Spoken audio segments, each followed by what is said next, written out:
Many people began traveling by air during the 1920s. What developments took place to help this happen? Who were some of the notable figures? On December 17, 1903, Wilbur and Orville Wright successfully flew the first airplane. This first flight lasted only 12 seconds and went 120 feet. But within just a few years, great strides had been made. As little as 13 years later, daring pilots were dogfighting each other over the battlefields of Europe during World War I. Following the war, many talented pilots implemented their skills as they traveled across the country barnstorming. These pilots would perform individually or in groups known as flying circuses, showing off their talents and the abilities of their airplanes.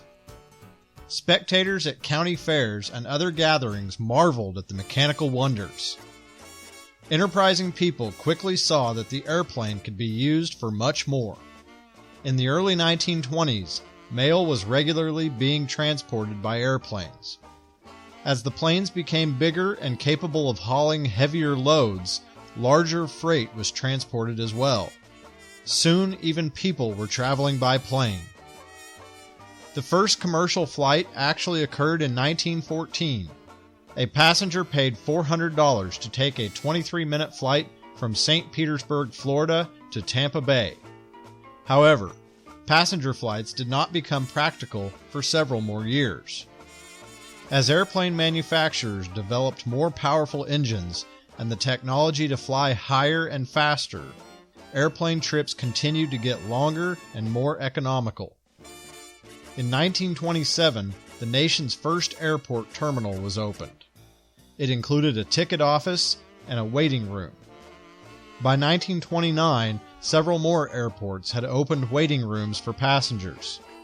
Travelers were catching on to the idea of flying from one city to the next, and even across the country.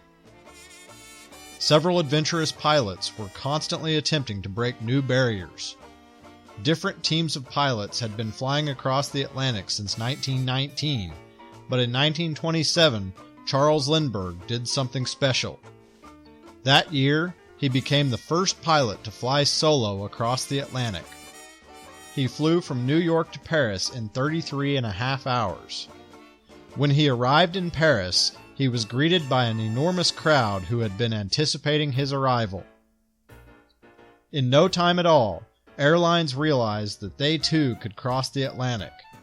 Juan Trippe started Pan American World Airways, which offered flights not only across the Atlantic, but eventually across the Pacific as well. As the airline industry entered the 1930s and 40s, it would continue to revolutionize the world of travel.